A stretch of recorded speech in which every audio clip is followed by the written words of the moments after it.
नमस्कार, आप देख रहे हैं अलर्ट इंडिया न्यूज़ और मैं हूं अरुण ऋषभ। एक बार फिर मैं दर्शकों के साथ रूबरू होने जा रहा हूं। मैं आपको ये बात बताना चाहता हूं, बीच में एक शख्सियत है जो कि परिचय की मोहताज नहीं है। पिछले 13 सालों से जो मंदिर की लड़ाई लड़ रहा है वो है बनी से हमारे एंटी करप्शन सोसाइटी के जनरल सेक्रेटरी प्रणव शर्मा जी।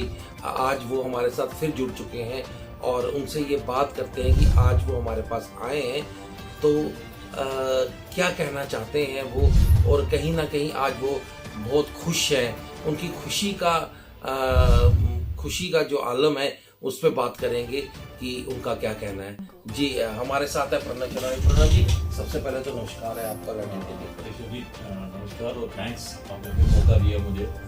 आज बड़े खुश नजर आ रहे हो, क्या आज मुझे लग रहा है कि कोई खास ही है?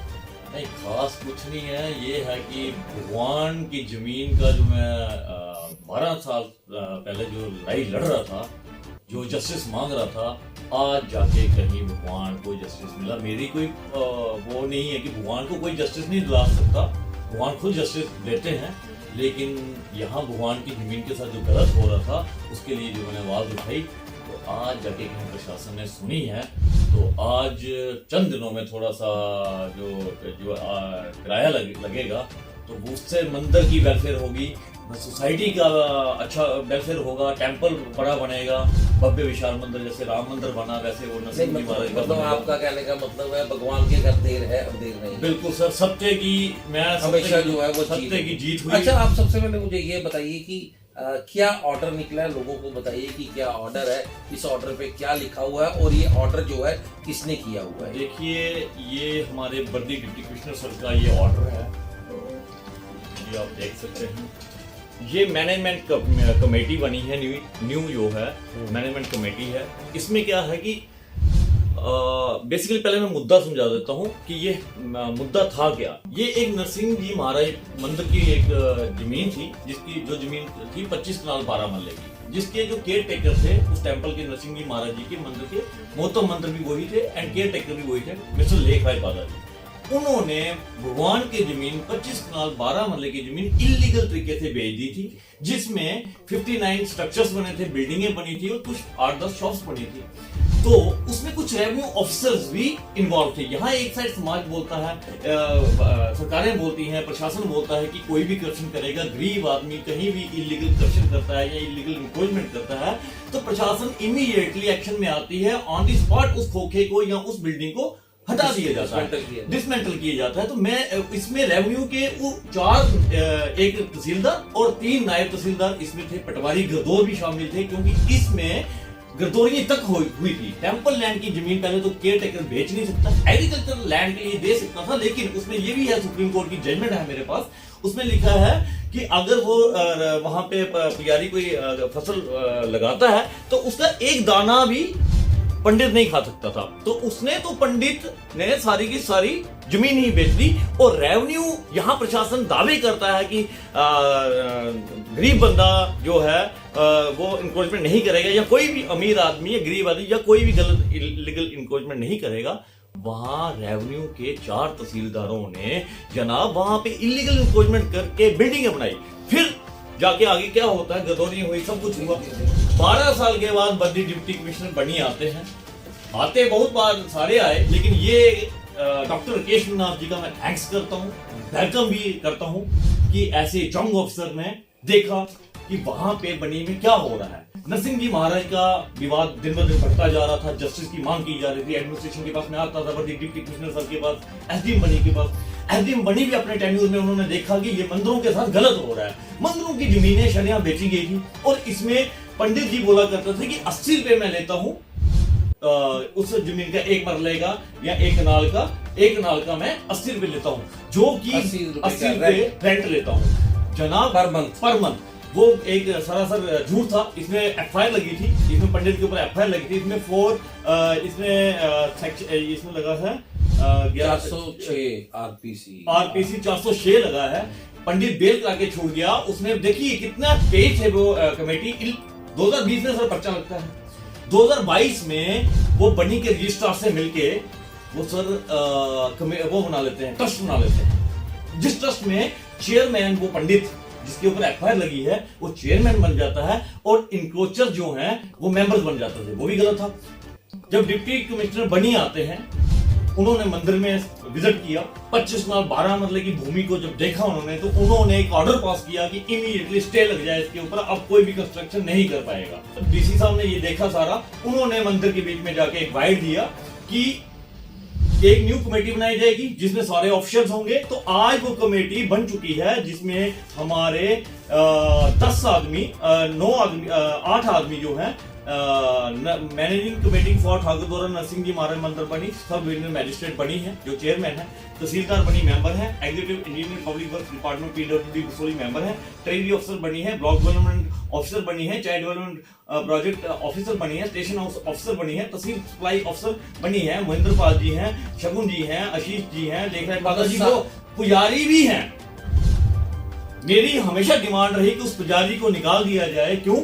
कि जिसने मंदिर की जमीन को बेचा, क्योंकि बिल्ली दूध की रखवाली नहीं कर सकती, लेकिन एडमिनिस्ट्रेशन ने फिर भी उसे पुजारी रखा और उनके ऊपर एफआईआर भी लगी। लेकिन मुझे उनसे भी मुझे कोई पर्सनल, मेरा तो पर्सनल मुद्दा तो है नहीं। बहुत अच्छी बात है, अगर पुजारी उनको रखा गया तो ठीक है, वो पूजा तो कर सकते हैं ना, पूजा करिए, भगवान की जमीनों को बेचिए नहीं ना पंडित जी।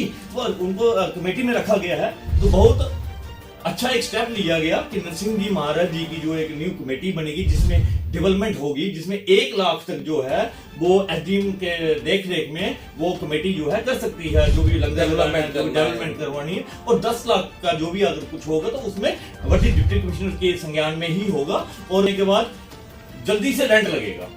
रेंट जो है पीडब्ल्यूडी वैल्यूएशन के हिसाब से रेंट लगाएगी। वैल्यूएशन किसकी? पीडब्ल्यूडी की जमीन, घरों की वैल्यूएशन होनी चाहिए। अच्छा। जमीन की क्या वैल्यूएशन होगी? जो किराया आज का रेट के हिसाब से जो चल रहा है उससे बिल्डिंगों का पीडब्ल्यूडी असेसमेंट करेगी बिल्डिंगों का, और बिल्डिंगों का जब किराया लगेगा उससे जनाब मंदिर की डेवलपमेंट होगा। जो ये डीसी साहब ने ऑर्डर दिया, आप उससे खुश हैं? बिल्कुल खुश हैं, बिल्कुल खुश हैं। लेकिन एक बात और, जो ये नरसिंह जी महाराज कमेटी के बंदे हैं वो खुश नहीं है। क्यों नहीं खुश है? वो तो चाहते हैं कमेटी बने ना, कार्य हो ना, पैसे लगे ना, पैसे किराया आए ना। अरे जनाब, अगर आप लोग बोलते हैं हम 80 रुपए दे रहे हैं साल का, तो अगर 10-20 हजार रुपया लग भी जाता है तो मंदिर की जमीन है, मंदिर की जमीन, मंदिर का किराया, मंदिर की जमीन का किराया मंदिर को आ रहा है, तो इसमें उनको क्या प्रॉब्लम है किसी को? अच्छा प्रणव जी, बड़ी अच्छी बात है। मैं लोगों को भी ये बता दूं कि जिस तरह से पिछले 12-13 सालों से प्रणव जी जो है ये लड़ाई लड़ रहे थे मंदिर के लिए। हालांकि बड़ा अफसोस होता है कि जिस तरह से हमारे केंद्र सरकार जो है वो बड़ी बड़ी बातें करती हैं, और अभी राम मंदिर बनाया, कई मंदिर भी जो है वो आगे बनने जा रहे हैं, पर यहाँ बनी हुए पिछले 12-13 सालों से एक नौजवान लड़का और सोशल एक्टिविस्ट है, ये 13 सालों से जो है इस लड़ाई को लड़ रहा है। आफ्टर ऑल आज वो दिन आ गया जो इनको इंसाफ मिला है। पर प्रणव जी, मुझे आप एक चीज़ बताइए, जो वो रेवेन्यू ऑफिशियल्स जिन्होंने वहाँ पे, जैसे आपने तहसीलदारों के नाम लिए, गिरदावर हो गए, पटवारी हो गए, उनके ऊपर क्या कहा? देखिए, उनके ऊपर पुलिस बहुत बड़ा अच्छा काम कर रही है। हमारे पुराने एसएचओ अर्जुन जी थे, अभी एसएचओ कलसी जी आए हुए हैं, तो एसएसटी शिवदीप सर की जुडिक्शन में एसएचओ साहब की जो कार्य प्रणाली थी बहुत अच्छी थी। सभी 30-32 बंदों के बयान हो गए। इसमें एक बहुत बड़ा खुलासा करने जा रहा हूँ। टेंपल की जमीन में ये बोलते हैं हम किराया लेते, इन्होंने वहां पे टीवी टावर था, उस टीवी टावर को टेंपल की जमीन को 30 लाख रुपए की शरेआम बेच दी गई, पर उसका एफिडेविट भी मेरे पास आया, मैंने पुलिस को प्रोवाइड करवाया, उनसे बयान भी हुए। ये एक तरफ कहते हैं कि हम मंदिर की जमीन को किराए पे दे रहे हैं, तो उसी मंदिर की जमीन इन्होंने अपने पर्सनल बेनिफिट्स के लिए 30 लाख रुपए की कैसे बेची, वो भी आया। और उन रेवेन्यू ऑफिसर्स पे पुलिस समन भेज रही है, वो आ ही नहीं रहे हैं। वो कहते हैं कि we are the first class magistrates and हमें कोई उठा नहीं सकता। आए भी कैसे, गर्दौरी कैसे करवा ली थी उन्होंने, लीज कैसे करवा ली थी, वो तो पुलिस इन्वेस्टिगेशन पे ही आएगा। मतलब आपको ये लगता है कि प्रशासन से ज्यादा पावरफुल वो लोग हैं? पुलिस प्रशासन से नहीं, वो है बेसिकली इन्फ्लुएंसर्स। मेरी नजर में उन्होंने क्राइम किया है, अपनी पावर का, अपनी चेयर का मिसयूज किया है, ऐसे ऑफिसर्स ने।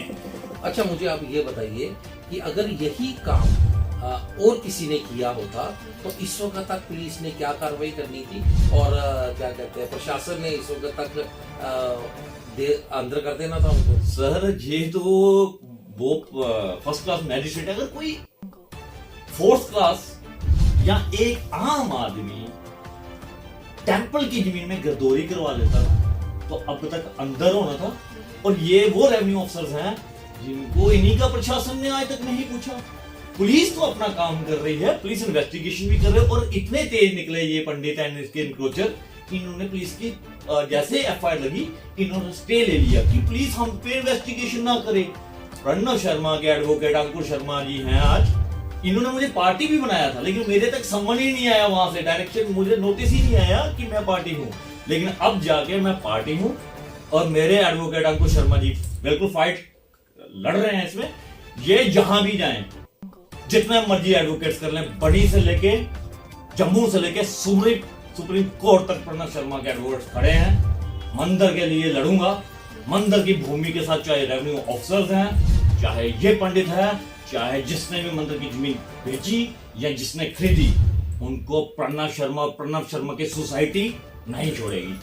अच्छा, क्या समझते हैं आपकी इन पे कार्रवाई होनी चाहिए सारों पे? बिल्कुल सर, इन पे एफआईआर लगनी चाहिए। इन्होंने क्राइम किया है, these peoples are the criminals. इन्होंने देखिए, इनकी सोच देखिए कितने तेज निकले ये। एक तो मंदिर की जमीन उसकी रखवाली कर रहा था केयर टेकर जो पंडित, उसने अपने पर्सनल बेनिफिट्स के लिए उन तहसीलदारों से मिलके मंदिर की जमीन को बेचा, उन तहसीलदारों ने खरीदी। इसमें कोई भी गरीब आदमी नहीं है, इसमें सारे ऑफिसर्स हैं हर डिपार्टमेंट के, ट्रिपल स्टोरी। इसमें तो कुछ पॉलिटिशियंस भी हैं, इसमें तो कुछ सरपंचेस भी हैं, सरपंचों ने ले ली, पंचों ने ले ली, समझ लो। इसमें तो सरपंचों ने मंदिर की भूमि को इनक्रोच कर दिया। आज तक ये सवाल पता क्यों नहीं होता? क्योंकि इसमें वोट बैंक टूट रहा था। बड़ी जितनी भी आज तक पार्टियां आई, जितने भी नेता हैं, अब नाम क्या लेने हैं, किसी को लूंगा तो बोलेगा मेरे को हिट किया। जितने भी आज तक जितने भी वहां के पॉलिटिशियंस हैं, आज तक किसी ने भी मंदिर के लिए आवाज क्यों नहीं उठाई? आपको याद होगा हंगर स्ट्राइक में आप आए थे, और हंगर स्ट्राइक में आपने देखा था कि बनी का समाज का बंदा कोई नहीं था। छोटे छोटे बच्चे मेरे साथ बैठे थे जो भगवान का जस्टिस मांग रहे थे। इन्होंने, ये लोग क्रिमिनल्स हैं, इन्होंने ऑफेंस किया, क्राइम किया सर। इन्होंने मंदिर की जमीन को बेचा, उन्होंने खरीदा, बाद में इन्होंने 80 रुपए सालाना बताया, और ये एडमिनिस्ट्रेशन को बेवकूफ बना रही है, गुमराह कर रही है, पुलिसिंग को गुमराह कर रही है। एक साइड ये 80 रुपए का अगर बेच सकता था तो 30 लाख रुपए का इसने बलवंत कुमार को कैसे 30 लाख रुपए का इसने वो दे दिया एफिडेविट, वो भी फर्स्ट क्लास मैजिस्ट्रेट तहसीलदार बनी के पास जाके टेस्टेड हुआ। तो ये लोग क्राइम कर रहे हैं, और ऐसे क्रिमिनल्स को जो ये पाल के बैठे हैं सोच, ये बहुत खतरनाक है आगे समाज के लिए। मंदिरों के लिए तो पहले खिलवाड़ होना नहीं चाहिए। जहां एक तरफ एडमिनिस्ट्रेशन अवेयरनेस कैंप्स लगा रही है, पुलिसिंग अवेयरनेस कैंप्स लगा रही है, करप्शन ना हो, ड्रग फ्री हो। सोसाइटी में जब क्राइम हो रहा है, सोसाइटी में जब ये कुछ बंदे क्राइम करके बैठे हैं, तो इनको मैं क्या फूल माला पहनाऊंगा? इनको तो मैं क्रिमिनल्स बोलूंगा। अच्छा भाई, अगर मैं प्रणव शर्मा किराया नहीं देता हूं या दूसरा आदमी पर किराया नहीं देता है तो खाली करवाइए, किराया दीजिए। क्यों? कि मंदिर को देना है, प्रणव शर्मा को नहीं देना है, किसी की पर्सनल इंटरेस्ट को नहीं देना है। वो माता का अगर किराया, हम उसकी जमीन पे बैठे हैं तो हमारा राइट बनता है भाई साहब किराया देने का। देखिए, मंदिर की डेवलपमेंट तभी होगी जब आम आदमी रेंट देगा। भाई साहब खुश हो ना हो, ऑर्डर इज ऑर्डर, ठीक है। अगर डेवलपमेंट की बात हो रही है मंदिरों की, तो इसमें क्या प्रॉब्लम आ रही है किसी को? अगर मंदिर के लिए किराया जनरेट होगा, मंदिर में डेवलपमेंट होगी, हमारे बच्चों को अगर संस्कृत विद्यालय बना देते हैं, अगर टेम्पल्स भव्य विशाल बन जाते हैं, तो भाई साहब डीसी साहब के ऑर्डर को मानना क्यों नहीं है? तो आप लोगों को ये बता दूं, ये डीसी साहब ने ऑर्डर निकाला है। ये जो पिछले 12-13 सालों से लड़ाई लड़ रहे थे एक मंदिर को लेकर, और डीसी साहब ने ये ऑर्डर निकाल दिया है कि जितने भी लोग वहाँ पे रहते हैं तो पीडब्ल्यूडी डिपार्टमेंट जो है उसकी असेसमेंट करेगा, किस तरह के जो है वो मकान बनाए हैं, उनकी वैल्यूएशन डालकर जो है उस हिसाब से जो है इन लोगों को रेंट लगेगा। और कहने का मतलब ये है कि जो सरकारी कर्मचारी हैं, जिन लोगों ने इस जगह को खरीदा है और वहाँ पे जो है वो मकान बनाए हैं, तो उनके ऊपर भी जो है कार्रवाई होनी चाहिए कि खुद वो रेवेन्यू ऑफिशियल्स होकर वो इस तरह का काम कर रहे हैं, तो सोसाइटी में किस तरह का मैसेज जो है वो जा रहा है। तो मैं प्रशासन से कहूँगा कि इन लोगों पे भी जो है वो कार्रवाई करनी चाहिए। मैं एक बार फिर प्रणव शर्मा को थैंक्स करता हूँ कि 13 साल के बाद जो है उनको इंसाफ मिला है, और मैं ये चाहता हूँ कि इस तरह की कार्रवाई नहीं होनी चाहिए। अगर मंदिर है तो इस तरह से मंदिरों की जगह को ना बेचा जाए। जी प्रणव जी, क्या कहते हैं? हाँ, मैं ये बोलना चाहता हूँ कि देखिए करप्शन कहाँ, देखिए टेम्पल्स की बात है, मंदिरों में, मस्जिदों में, गुरुद्वारों में, जहाँ भी सनातन की बात होती है, यहाँ भी धर्म के कार्य बात होती है, यहाँ इबादत होती है, पूजा होती है, उसके साथ खिलवाड़ नहीं करना चाहिए। ये बहुत शर्म की बात है। ये तो प्रणव शर्मा है। देखिए हमारे साधु संतों ने, हमारे महान ऋषियों ने हमेशा धर्म के लिए कुर्बानियां दे दी। इवन हनुमान जी ने भी हमेशा साधु संतों की, मंदिरों की रखवाली की।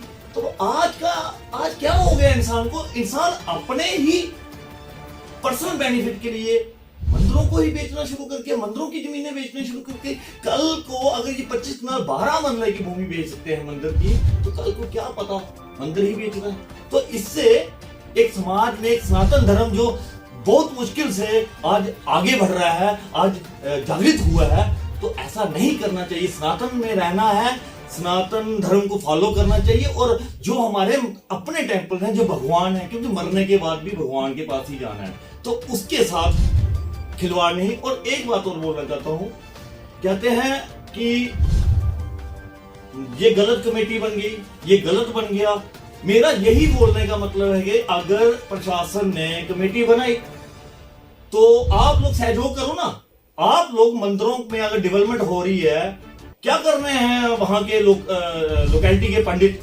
अगर एडमिनिस्ट्रेशन पंडित भी रख रही है, एडमिनिस्ट्रेशन खुद संज्ञान ले रही है कि हम मंदिर की डेवलपमेंट करेंगे, मंदिर को भव्य विशाल बनाएंगे, जो भी चाहिए होगा मंदिर में, जैसे क्या बोलते हैं उसको, सराहा चाहिए या स्कूलिंग चाहिए, संस्कृत विद्यालय चाहिए, या जो भी टेम्पल के रिलेटेड जो भी वहां के लोगों को, आम आदमी गरीब को चाहिए। और अगर भव्य मंदिर शक्ति माता है, जैसे अंदर से पानी आ रहा है माता के, तो अगर रेवेन्यू जनरेट होगा तो उस भव्य विशाल मंदिर को दोबारा भव्य विशाल मंदिर बनाया जाएगा। तो इसमें सभी ने सहयोग करना चाहिए, क्योंकि ये मंदिर को किराया देना है, माता को देना है, चाहे प्रणव देगा, चाहे प्रणव के ऊपर वाले देंगे सारे, क्योंकि ये मंदिरों के लिए है। अलर्ट इंडिया का आज फिर थैंक्स करता हूं कि ये वो अलर्ट इंडिया है कि जिसने बनी में जाके हंगर स्ट्राइक का कवर की थी। मंदिर की इंसाफ की लड़ाई इन्होंने 2013 से मेरे साथ स्टार्ट की थी, समझो कि मैं कवरिंग की थी। तो आज मैं अलर्ट इंडिया न्यूज का थैंक्स ही कर सकता हूं, क्योंकि ये वो शख्स हैं जिन्होंने सनातन की आवाज मैंने उठाई तो इन्होंने कवर भी की और इन्होंने दिखाई। तो इतना कहते हुए मैं धन्यवाद करता हूं सर आपका भी, कि आपने आज इतना बड़ा जो बेहतरीन योगदान दिया, उसका मैं सदा आभारी रहूंगा। Thank you. आपकी अलर्ट इंडिया टीम का आभारी रहूंगा सदा। जय हिंद, वंदे मातरम।